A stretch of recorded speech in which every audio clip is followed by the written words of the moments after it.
Harris actually taught me how to do this, put these people into 4 different quadrants and really touch base on what they need and how they need to have the information delivered. And I don't know if y'all saw the presentation that was done by, I think his name was Jason Dorsey. It was all about the actually taught me how to do this and how different generations appreciate the message being delivered to them and how different it is. Like, how millennials will react to you versus baby boomers will react to you. It's the same way with different personality profiles. So yes, I am a big personality. I come into a room, people notice me, but not and sometimes I scare people. I like to tell people I scare the villagers, and I have to step back from that at points and just go, I'm just gonna try to get the information out of them. I'm gonna use my scripts, my forward scripts, to try to get them to chat. I had a dinner last night. I didn't know any of these people, and there was 3 people coming in from Papa John's franchise organization, and no one knew who I was. And I listened, I asked questions, I got to know these people, what was important to them. By the end of that dinner, I had 3 new buyer clients because they were all relocating to Atlanta. And before we move on to from this, I love Tim's question about, are you a salesperson?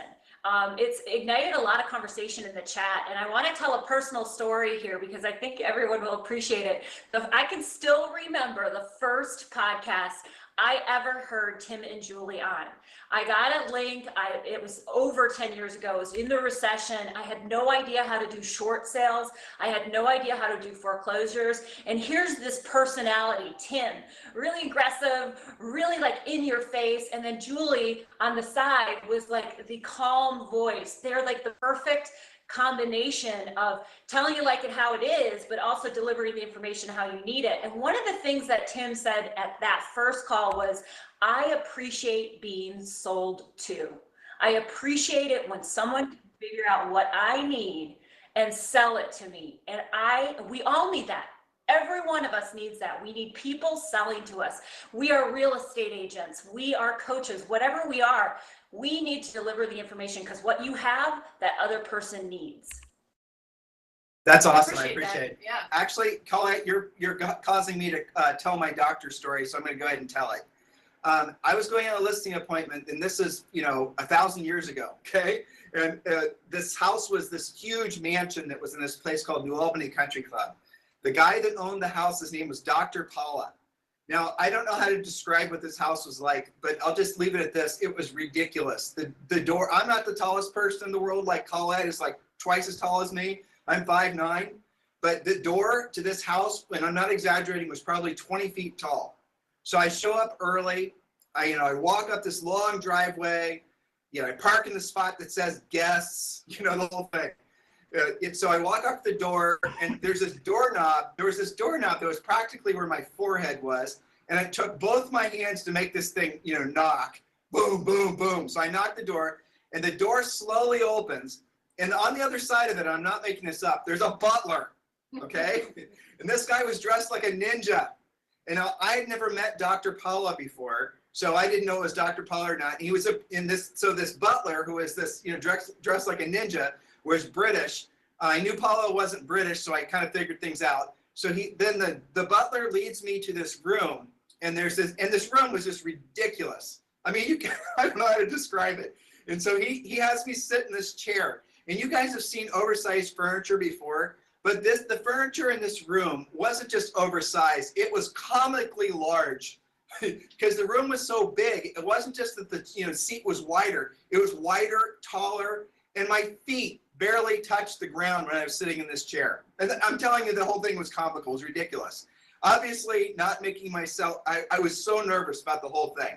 Now, what I didn't tell you was Dr. Paula owned hundreds of properties. Prior to going on the appointment, Julie had prepared me, and we'd gone to public records, and he was talking to us about listing one of his properties. And when in doing the CMA, we found out that it may have been 1,000 properties, okay? And none of these were garbage properties. These were all really, really nice properties. So this was an appointment of a lifetime, in essence, and I knew that's what it was. So I sat there. The butler offers me tea or something, and I said, no, or I said, yes, thank you, and whatever. So I'm sitting in this room. I'm sort of just feeling very uncomfortable. And then after a while, this side door opens, and then Dr. Paula walks in. And of course, he's dressed like a combination of James Bond and a Bond villain, you know? And he doesn't say anything to me. He doesn't make eye contact to me. I get up, I shake his hand. We have this nice little, very formal exchange. And then we sit back down, and I'd sent the pre-listing pack ahead of time. He'd obviously called us, so he knew that we could get the job done. He was interested in seeing what we had to offer, whatever. But it was still my game to lose. And I was nervous as hell, okay? And so he then looks at me. For the first time, he makes eye contact with me because he could tell that I'm nervous. And he looks at me, and now this guy's a doctor. What I didn't tell you, he was a world famous, still is, cardiologist. And so he looks at me and he said, Tim, and actually he is Indian too. I'm not going to try to do his accent, but he had this very beautiful accent of a combination of a British accent and an Indian accent. And he said, Tim, you and I are in the same business. And I thought to myself, well, no, not really. I'm not a cardiologist. I didn't say that. I said, so how so? How are we in the same business? And then he said to me, we're both in the sales business. And I said, and I had never heard, what are you talking about? You're a cardiologist. I'm just a salesperson. I mean, how can we be in the same, how are you in the sales business? And that's where he explained to me, can you unplug that? That's where he explained to me that he was a salesperson. He said, this exactly what I said to you guys a second ago. He said to me that he is a salesperson. He has to, talk people into doing heart procedures. He wasn't a heart surgeon. He was a cardiologist. So they saw him first, and he would determine what their health conditions were, and then he'd send them in whatever direction they need to whatever specialist they need to go to speak. But this is what he told me, and then this is really drilling down on how he thought, and again, this is how business people think. This is his own medical practice. He said he chose to open up his medical practice in the town where it was, and it wasn't in New Albany where he lives. It was about 45 minutes away. Because prior to opening up the business there, he'd done his research and knew that there would be a lot of potential patients for his practice there. He knew there were businesses there. He knew there were a lot of smokers there. In other words, he'd done his homework ahead of time and knew that he was going to start this cardiology business, even though he was very wealthy, but he was starting the business in such a way that he would have the most successful accomplishing the goal. So when he told me that he saw himself as a salesperson, that for me was liberating, because I too, and Julie as well, felt a psychological weight with seeing yourself as a salesperson. And then I started thinking about Mother Teresa's a salesperson, the Pope's a salesperson, Jesus was a salesperson, Muhammad was a salesperson. Everybody who's successful at anything has to essentially be have sales skills. Otherwise, no one's going to want to listen to what they're saying. Does that resonate with you guys? Does it at least resonate with you on stage? You guys hearing this? Absolutely. Yes, right. That's exactly what I wanted you to get to. That is the pivotal part of our business, is that people have such a negative connotation when it comes to sales, but you need to be sold. Right. And so you got to ask yourself, if you personally had a negative viewpoint of being a salesperson, if you thought bad thoughts about being a salesperson, you're never going to essentially learn how to be a really good salesperson. And a really good salesperson is somebody that everyone loves. Everyone loves being sold to, but nobody loves being sold to poorly, which is what, Colette was helping me to remember from over a decade ago. So thank you for that story, Colette. So, hey, I have a question for you, Todd. Ready? Bye. Remember, the theme of today's session is how to help these guys make 2021 their best year ever. And you guys can tell we're focusing a lot on mindset, because a lot of what's going to determine your future are your current thoughts. So if you're not experiencing the cash flow, the reality, the health, the quality of life, everything that's important to you, if you're not experiencing that as you're frankly capable of, it's because the past version of you, it made essentially decisions that weren't, that got you to where you are, right? So the past version of you decided to have that extra donut. That past version of you decided not to do what you didn't want to do when you didn't want to do it at the highest level. That past version of you, right? Now, so you got to be thinking, and this is similar to the 12-month in advance question, but what does the future version of you, what is that person going to think about the current version of you? Is the future version of you going to wish you would have listened more carefully with what Todd's about to say? Is the future version of you going to wish you would have moved past your issue with seeing yourself as a salesperson and realizing all a salesperson is someone that solves people's problems? Again, once you realize that is your role, that solving other people's problems is what real estate professionals do, is what everyone does as a salesperson, then on the other side of that, you have to actually learn the skills to help people, right? So that's an interesting question. So Todd, the question I have for you is, what is the best advice you have ever received?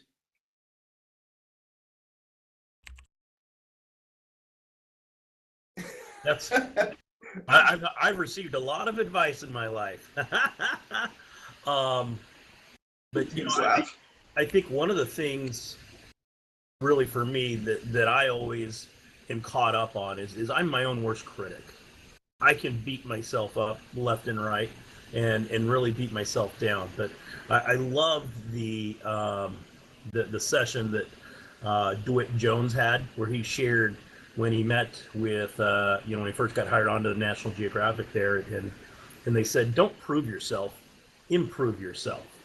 And by far, I mean, I can catch my inner cynic being up on the stage, knowing with the other people that are here with me on the stage, I by far am, if I was to compare myself, would be, I'm nowhere near what anyone else is in this league, and would allow myself to beat myself up in the past saying, you know what, you're not worthy of being here. And that's not true. We are worthy of whatever we allow ourselves to be. And if you allow yourself to sell yourself short, you will always be that. I think the bestest way to say it is, if you argue for your limitations, you get to keep them. So don't sell yourself short. Continue moving forward. Todd, you on the Libertas is the name of our revenue share group, just so you guys know. So Todd, on Libertas a couple of weeks ago, you actually got a little bit emotional when you were talking about EXP and your involvement in the company. Do you remember that? Yes, thank you for bringing it up. Yes, well, we're going to do it again. So tell me why you got emotional. Tell them about what was going on. Try to help them understand that your path to where you are now, even as you entered in EXP, it wasn't a direct path, and essentially where you were and where you are now, and why that mattered so much to you. Sure. For me, I've always thought I was a really successful person. I've always felt like I've been pretty influential.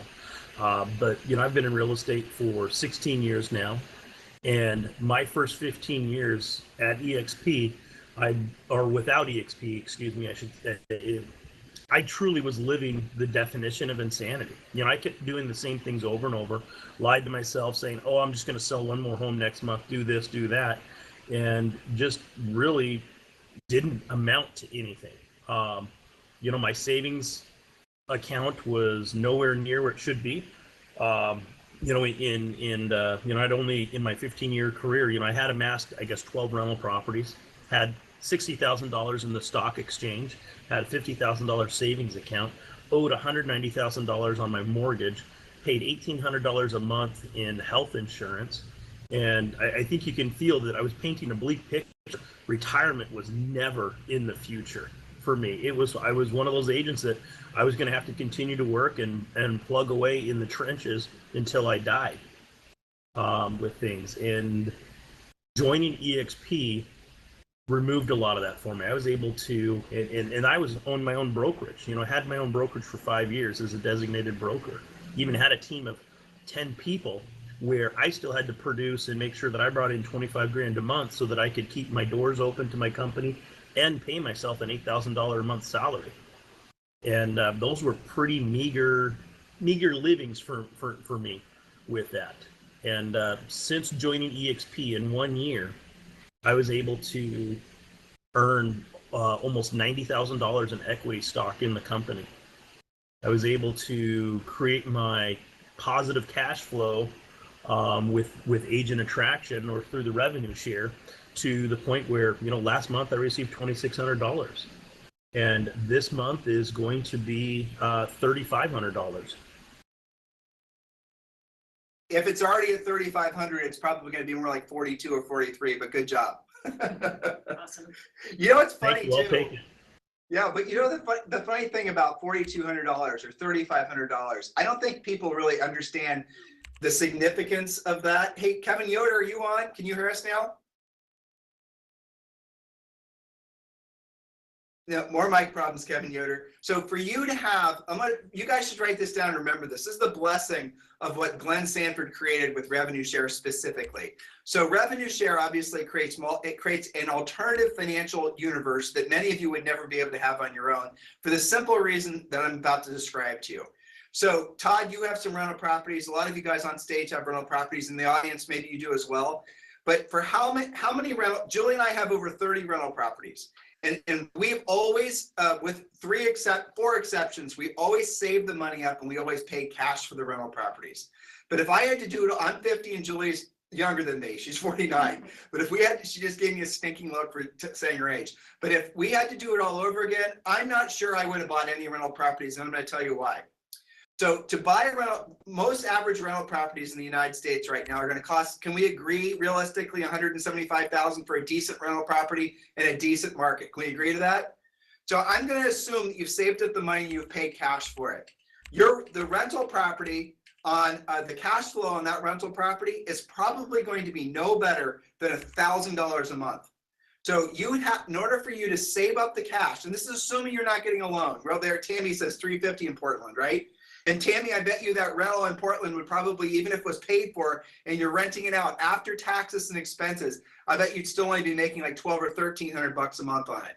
So I'm gonna stick with my example. So if you wanted to pay cash for, if you want to have $1,000 a month passive, you'd have to save up $175,000. Now, to save up $175,000, how many of you in the audience have ever saved up $175,000 in cash?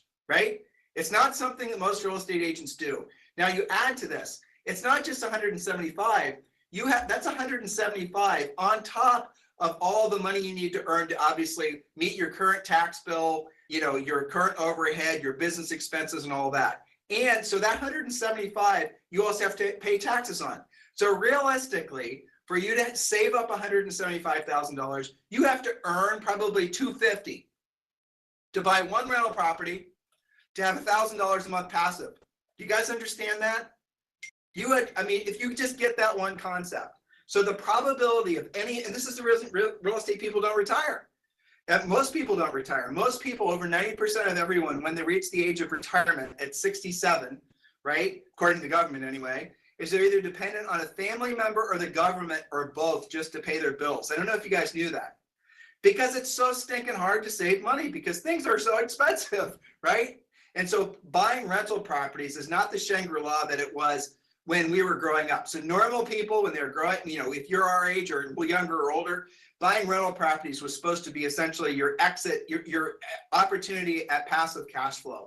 It doesn't work like that now because the expenses are so high. So I'm going to say this again for you. So Todd's going to make, let's say, $4,000 a month this month from having revenue share. So Todd, do 4,000 times 250 and tell me what that number is. Hopefully you can do it in your head. Todd, it's $1 million. So for Todd to make $4,000 a month off rental properties, he'd have to have saved and essentially have $1 million worth of rental properties paid for him to make $4,000.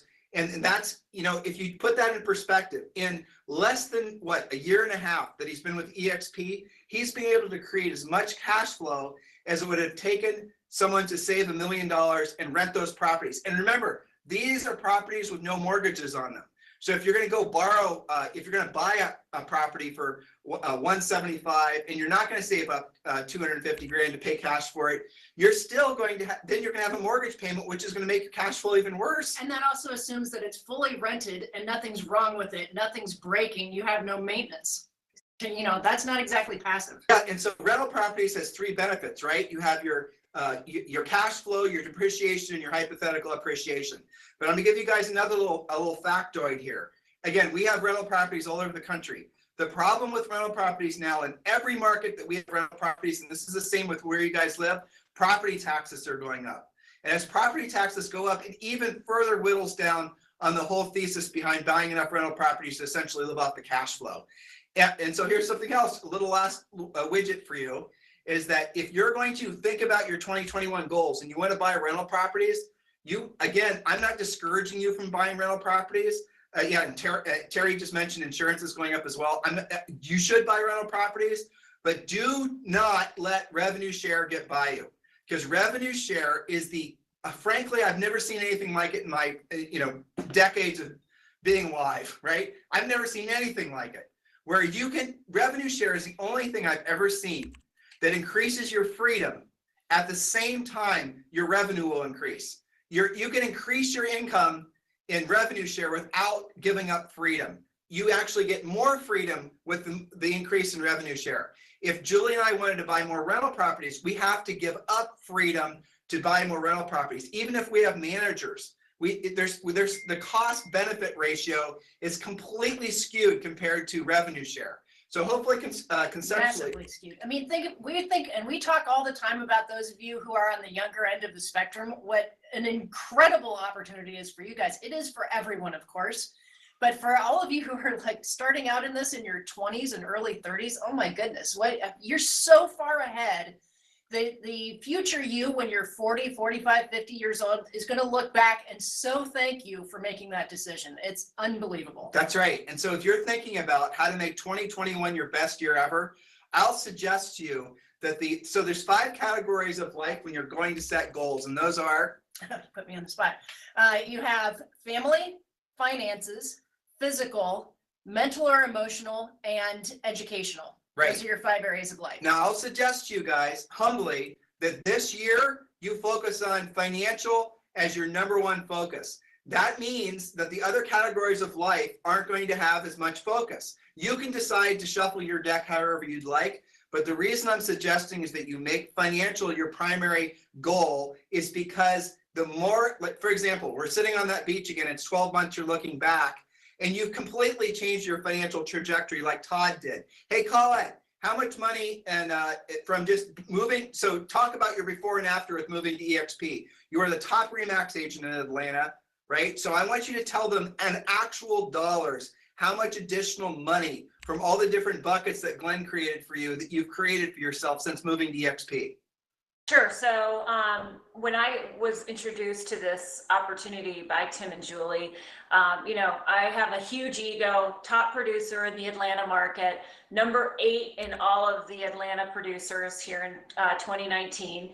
And I thought I was doing great. I was paying a very low monthly fee. I was paying a very small percentage to my RE/MAX brokers who I absolutely adored. 19 months later, guys, I took advantage of the equity positioning for when you have your closing and you can purchase 5% of your commission. And I'm also an Icon agent doing the exact same thing I've been doing for the last 10 years, producing the exact same amount of real estate. But here I'm given stock. I can purchase stock at a discount. My net value or my net worth has gone up 12%.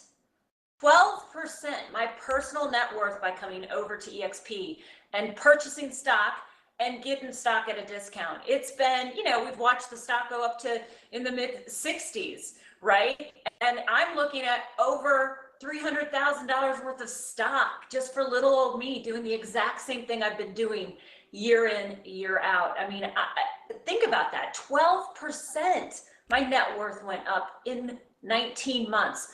Just because of the stock.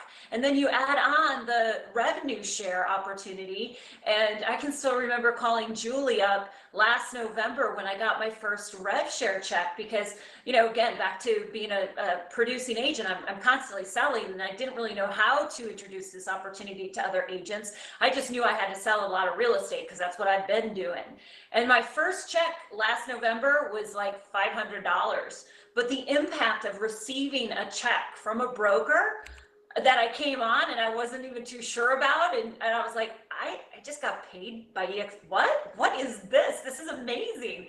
And I called her up and I just said, look, it's only $500, but thank you so much. Thank you so much for making me really look at this opportunity. And, last month I had a rev share check of $7,000.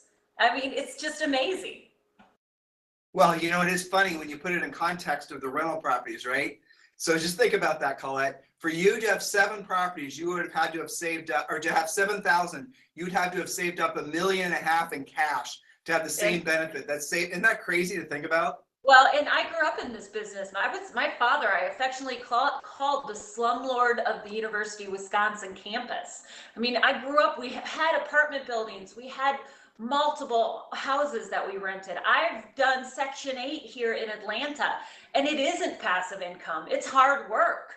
It's super duper hard work, and there's so much liability being a landlord, right? And I saw someone in the chat go, especially with COVID, right? And all of the issues regarding, your tenants not being able to be paid, and early on in my real estate career, when I was doing my own rental properties, I was like, I can make a lot more money selling than I can make having a ton of these rental properties and managing them. And yeah, I like it for diversification and I like it for a tax structure, but I knew early on in my career from my family, as well as my experience, I only wanted a couple just because of having some diversification and the ability to have a tax strategy. But over that, no, this RevShare, this company we're in the right place at the right time, right? We say that all the time.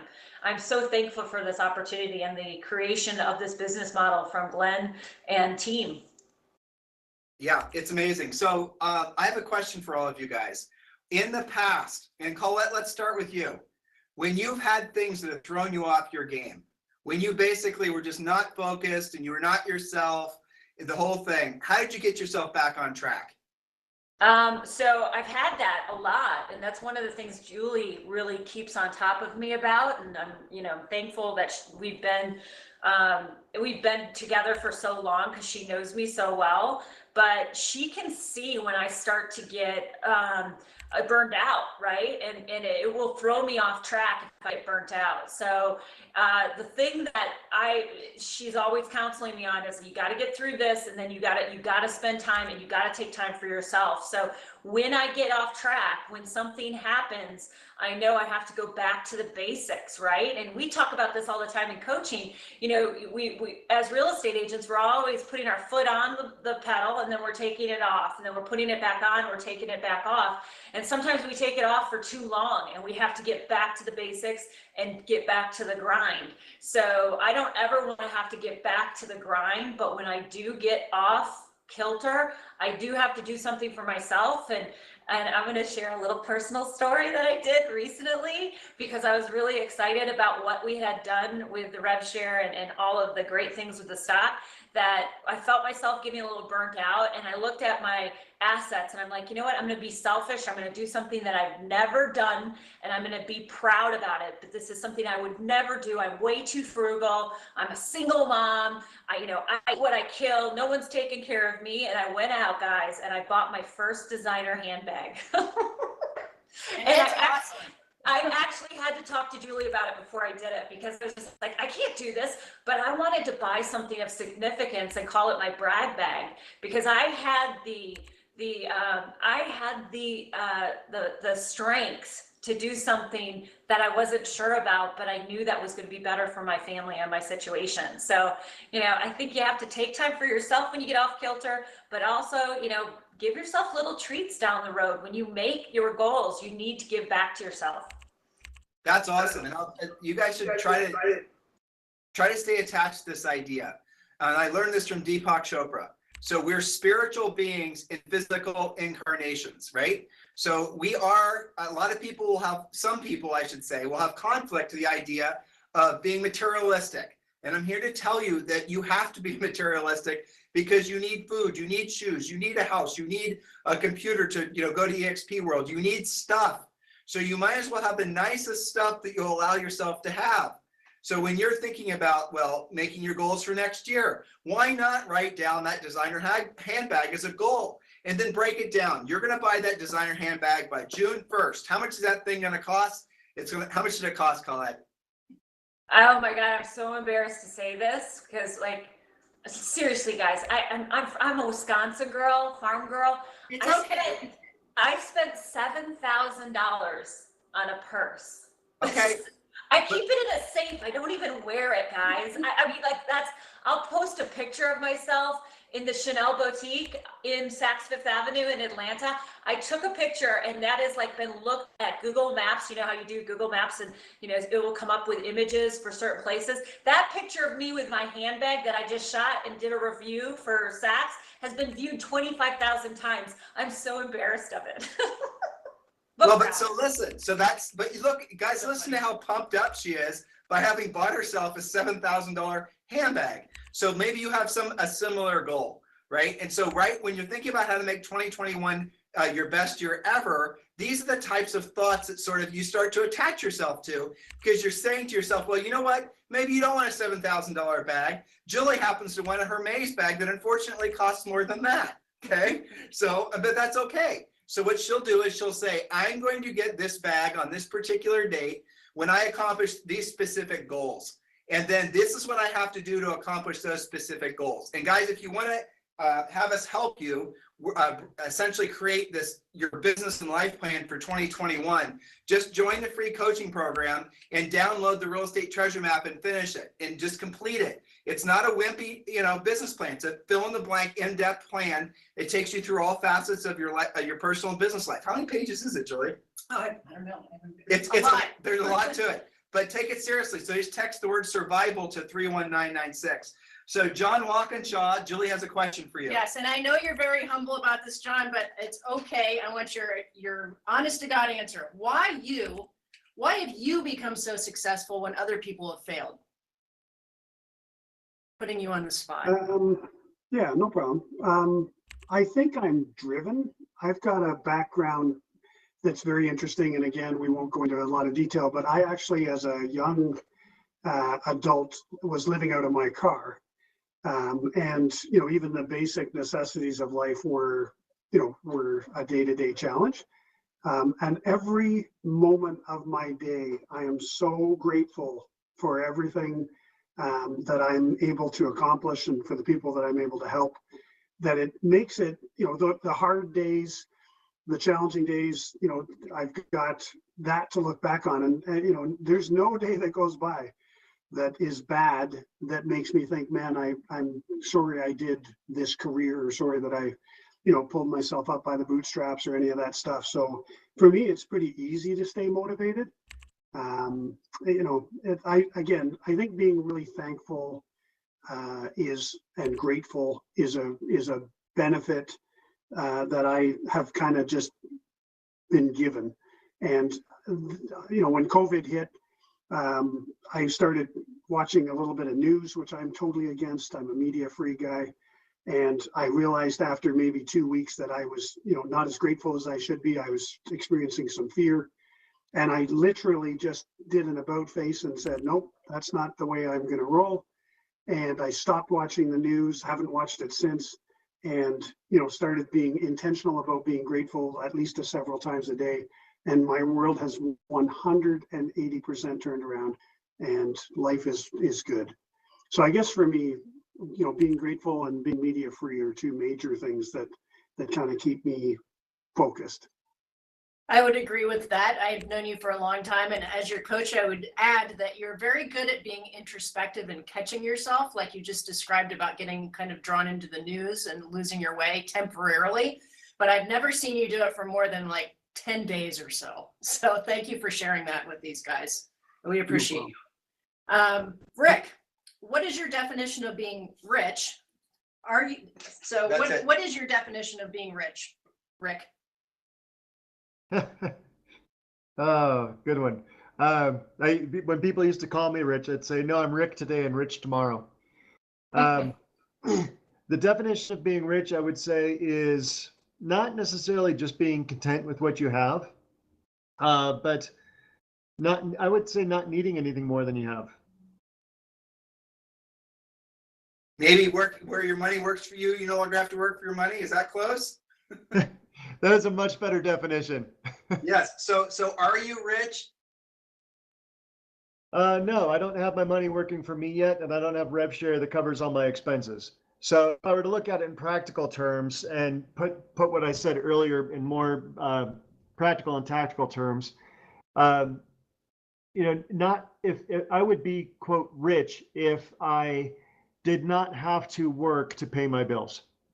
So if I had, when I have RevShare coming in that covers everything that I need to do to cover my family, that would make me rich in terms of money. You can go into rich religiously, rich emotionally, socially, everything else, but I'm going to focus on the definition of rich that's just money. So when rev share covers everything for me and then includes vacation time, retirement time, money set aside for kids' education, that will be rich. So what's the number? Hey, hold on a second. Hey, Yoder, are you on yet? Nope. Okay, so what's the number for you, Rick? Number for me is 30,000 a month.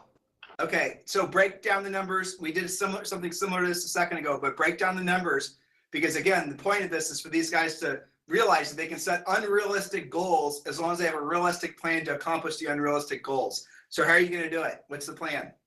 So I look at it first as like, first I need to get to 10,000 a month. And if you say that the average agent's, kind of going to contribute about $61 a month, that's 164 agents in my group. Okay. For me, I believe that would be 25 frontline active, frontline qualifying active, and the rest being within the group. So 164 in my group gets to 10,000, and then I need to triple that over the years to come.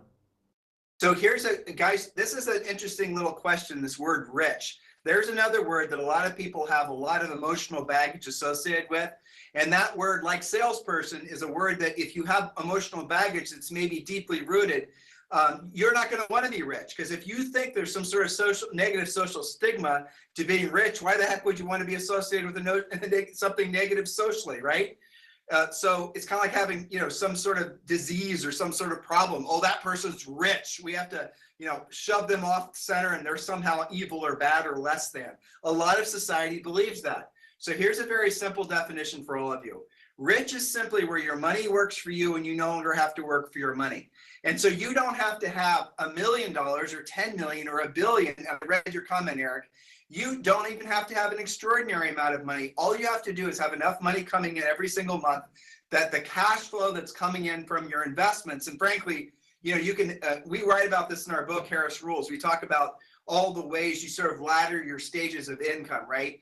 EXP has essentially accelerated all of that because the normal laddering would go, you create a real estate business, the business creates profit. From that, you reinvest that profit into other things that create income for you. You then reinvest that money into the stock market. But what EXP has done, what Glenn did, is he made it so you can actually take that process that usually takes about 10 to 20 years, and you can condense it down realistically into 24 or 36 months if you take the opportunity to sponsor agents and stay focused, obviously, on your real estate business at the same time. And here's a little interesting quagmire that some of you guys need to get through as well. The easiest way to sponsor agents is do more transactions. Why is that true? Federico, why is that true? The easiest way to sponsor more agents is to do more transactions. Why is that true? The more transactions they do, the more you get paid without you not doing anything. You get paid off of everything they do. And then they bring more people in and you constantly get paid. Well, so also by doing more transactions, you're going to have an opportunity to meet more agents who you have then opportunities to invite to join you at EXP, right? Yes. Okay, so here's a thought for all of you guys. Write down whatever amount of money, and this is all part of the real estate treasure map. We tell you guys how to do this. Just text the word survival to 31996. But to be rich, all you have to do is have the amount of money coming in per month passively that you need to meet or exceed your financial goals. And having done that exercise with a lot of people, I'll tell you what the number almost always is: $7,500, right? So $7,500. Brenda, I love your comment. $7,500 is something that all of you guys can accomplish. So who wants to do the math for me? Colette, how many people would somebody need in their group on average to have $7,500 a month coming in passively? Hold on, $7,500 a month, divide that by 800, that would be only 9.3 people. Well, let's do this again. So Times 70, I'll do it. I'm going to do it super conservative. 108. I think you're right. Divided by, I'm going to do it super conservative. So 7,500 times 12 equals 90,000 divided by 61 equals, you need, hold on, I'm doing something wrong. What's the math you came up with? Oh, there you go. You guys did it for me. Thanks. Julie and I in the room are in, my solar calculator won't work. Colette's making 7 a month. Yeah, well, there you go. 7. There, She is your example. So Colette is the example. How many do you have in your group, Colette, again, overall? Actually, I only have 58 in my total group. And so, yeah, so that's 58, but you know, we do an average of 800 per agent. That just means my agents are producing a little bit more. That's fantastic. Yeah, it does. So see 2000, think as big as you possibly can for your future for 2021. Ask yourself what it is that you want to be looking back upon having accomplished, and be as specific and drilled down as you possibly can.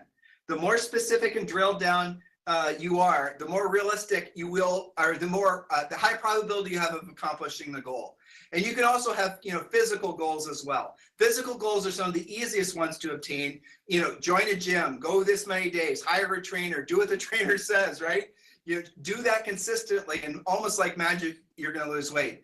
The thing that gets a lot of us, and this is, I'm going to end this wrap up here around the bend with this comment. I'm going to go down the panel here.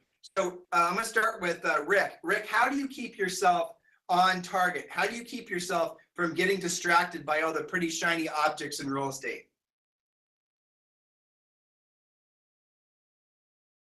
That's a real tough one, but time blocking is probably the best advice. Federico, same question for you. How do you keep yourself on target and not get essentially pulled off target by pretty shiny things? Remembering what happened when I didn't stay focused on my target, and I like had that. a very bad year. And That's literally, awesome. Yeah. Federico just said something really powerful. You guys should write down what he said. Everyone thinks that they're more motivated by moving, like Colette. What are you more motivated by? Buying that purse, or now the fear of losing that purse, right? Carrot or the stick? It's the stick.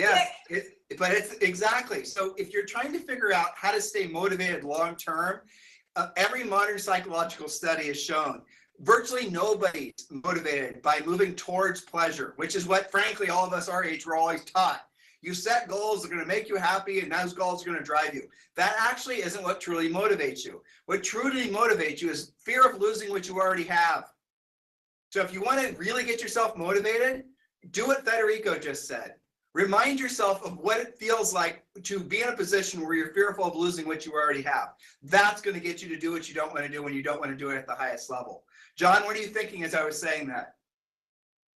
I heard an expression one time that if you torture data long enough, that it will admit to anything. And in my case, you know, if I'm getting down on myself, I'll start, you know, working data a little bit and find something that I'm excessively standing out in and kind of focus on that. And, you know, there's always positives, no matter how dark, you know, things are, there's always positive. And sometimes you just have to torture the data to find it. Okay, I appreciate that. Hey, so Todd, same question. Yeah. What do you, yes. I know this probably goes without saying, but if anybody's listening to this that is not a member of EXP, the number one way to make 2021 your best year ever is to join EXP right now and take advantage of all the programs that they have.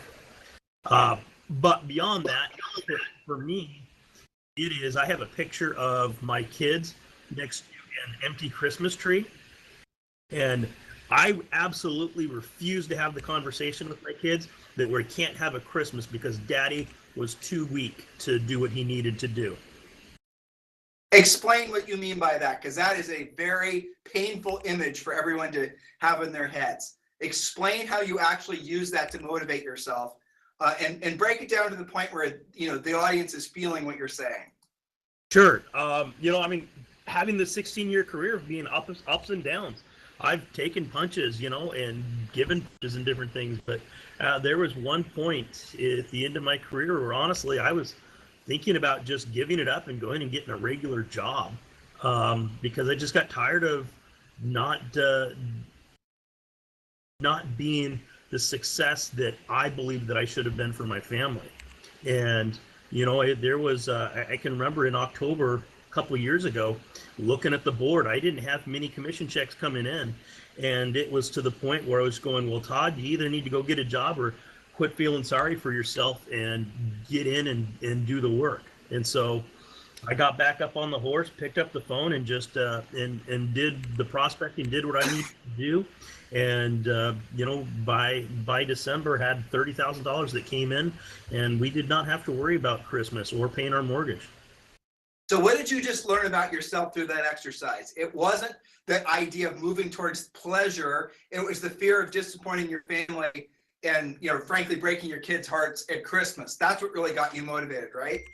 Oh, absolutely. Yeah, I've even got it on my profile on Facebook where my biggest fears are failing my family, not being able to take care of them.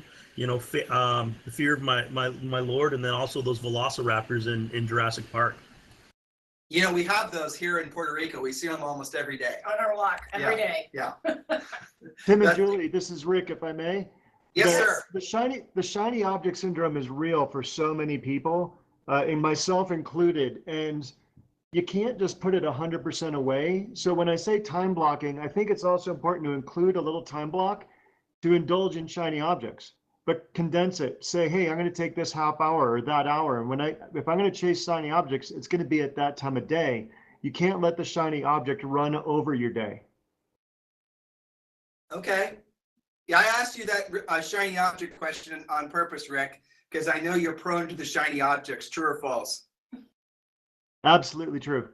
Yeah, I know. And you're good at some of them too. But the fact is anything that takes you away from helping people and putting money in your pocket in like 90 days or less is probably a shiny object. Anything that you can't easily quantify is probably a shiny object. In other words, you're thinking about doing something, but it can't prove itself to be. It can't prove itself to being worthy of that and to be worthy of the distraction. To produce income for you in 90 days or less, you probably shouldn't do it. So those are sort of flights of fancy that when you do, you're going to essentially have wasted too much time with shiny objects and not actually doing what you were supposed to have been doing in the first place. Anyone else want to answer that question? Is Kevin on? Nope. Tim, Okay. Tim, can you Tim, hover? for me? Oh, Can you hover on since you're talking about 90 days, it brings up the 90-day massive action plan. Can you hover on that? It's essentially a way for people to break down the yearly goal into smaller, more attainable goals, which will make them feel more confident into actually getting things done. Yeah, so to your point, and thank you for that, Fed, the 90-day massive action plan is included in the free coaching program. All you guys have to do is text the word survival to 31996. And what the 90-day massive action plan does is it tells you exactly what to do every single day for guess how long. That's right, the next 90 days. So that's what it is. And you guys get that for free. Just text the word survival to 31996. Anybody else would like, you guys have any questions? We only have a few minutes remaining. Just enter your questions in. And Rick, if you want to unmute them, they can ask their questions. That's great too. Hey, Tim, one thing I know for me Yeah. is that we always, with the shiny object syndrome, is that I would challenge everybody to master the power of no. You know, you've got to say what a no 1,000 times before you give a yes. And what I mean by that is a lot of times is we get people all the time. Just the other day, I had somebody calling me trying to beat me up, telling me that my SEO was really horrible because he can't find me on Google and that I needed to do that. And then my question to him was, I said, well, if your SEO is so powerful, why are you calling me to get my business instead of attracting me through the online websites? You got that joke from me, Todd. But that is true. I totally did, and I appreciate it. I use it You did. every time. Don't you think it's hilarious though? Like all these guys trying to sell you digital leads and whatnot, but they're calling you to do it. What does that tell you? I mean, it's so funny to think about how obvious that is. Yeah. So guys, listen, 2021 has to be your best year ever. It has to be. Don't give yourself the option for it not to be. And someone else said this, and it's so true. You are in the right place. You are in the right place at the right time. This is what it feels like. This is what it feels like. You should be thanking the past version of you for having made the decision to move over to EXP. And hopefully we've done what we can to help you guys be motivated into next year. But listen, here's the thing about motivation and passion and all those words that people like to throw around. Those are emotional states that ebb and flow, come and go. And if you're reliant on feeling motivated every day, good luck. If you're reliant on feeling passionate every day, good luck. And sometimes if you don't feel passionate, you don't feel motivated every day, you think something's wrong with you, and there's nothing wrong with you. You're normal. You know, it's true. That's the reason that you have to do what you don't want to do when you don't want to do it every single day, and stay the course with your plan. stay the course with your, your business plan, and then you'll find you'll accomplish more quicker. The waiting around to feel inspired to, really do the hardest, do the real work of real estate, it comes and goes. Like I like to do this little, how many of you actually want to pick up the phone right now and call a FSBO? It would be none of you. But what if you knew on the other side of that FSBO was like 5 or 6 transactions? You could convince yourself mentally then to do the work, couldn't you? That's the reality of it. So listen, guys, we really appreciated our time together. So panelists, I really appreciate the opportunity to have you guys on our little virtual stage here at EXPCon. What an incredible event. What a blessing it is for all of us to be at EXP. We should all thank our lucky stars, guys, because we are all so blessed. If there's ever anything that we can do for you, please feel free to ask for help. And panelists, why don't you guys put your contact information into the chat thing so that in case anyone wants to get a hold of you after the event, they can, if you choose to. And you're welcome, Peggy. You're welcome, Tammy. Thank you, too. And thank you, all of our panelists. We're so proud of you. We're so grateful for the example you're setting for everyone. So happy to be associated with all of you. Thank you for doing a great job today. And yes, Brenda, I appreciate the fact that you like the fact that Julie and I have one avatar with 2 voices. We think it's funny too. Yeah, special shout out to Brenda Stone, also to Sarah Gibson and David Sagati and Rochelle. I know you're out there as well, to all of you guys that said hello in the chat. And Kevin Yoder, wherever you are in Michigan, he's been screaming at his computer trying to get us to hear him. At least we had your avatar on stage, brother, so it's all good. Maybe literally frozen in Michigan. Yeah, you might literally be frozen in Michigan. I have to check on him. You guys have a fantastic day. Yes. Federico? I wanted to leave with a quote for everyone from Jim Rogan. The quote says, "Life doesn't get better by chance; it gets better by change." In other words, you don't change what you want; you change what you do by taking action. Just to have what you're saying. Yep, I like it. I'm not going to try to. That's perfect. That's exactly where we're going to end. If you guys need us for anything, the best, easiest way for you to do is just join the free coaching program. Text the word survival to 31996. The free coaching program is going away December 1st. So if you've not yet joined that, please go ahead and do it. Just text the word survival to 31996. In the meantime, have a fantastic day. Go to as many of these sessions as possible. Embrace this wonderful opportunity we all have. We're in, EXP is going to make all of us financially well off, at least comfortable, if you are willing to embrace the entire opportunity. And thank you, Glenn, if you happen to be listening, for knowing that agents do have an ability to do 2 things: pay their taxes to save money and ever retire. And you've cured that for everyone, assuming that they fully embrace it. So you guys have a fantastic day. If you need us for anything, listen to our podcast every day, Real Estate Coaching Radio. Real Estate Coaching Radio, it's the #1 listened to daily podcast for agents. And yeah, there it is. You guys have a great day. Thanks.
Did I miss it, or is it just about to get started? Finished already, but it was awesome. I caught the tail end of it myself, and Oh, yeah. I'm so mad that I missed it. But I'm definitely gonna look forward to the video. But I you was could in the text, influencer. you could text the word survival to 31996, and then you should be able to get some information there. But look out for the video. Survival? Yeah, survival. Okay. Thank It you was, so it much. was it was really awesome. I hope they put it on YouTube too. I hope I so was in the too. influencer breakout. Yeah, I was in another class. I was like, man, how did I make that mistake? There's so much going on. Yeah, there's too much. So where's this going now? To some I'm gonna get to work. Oh, I know, right? Okay, all right. We'll talk later. Thank you. Yes, good meeting you. Okay, bye-bye.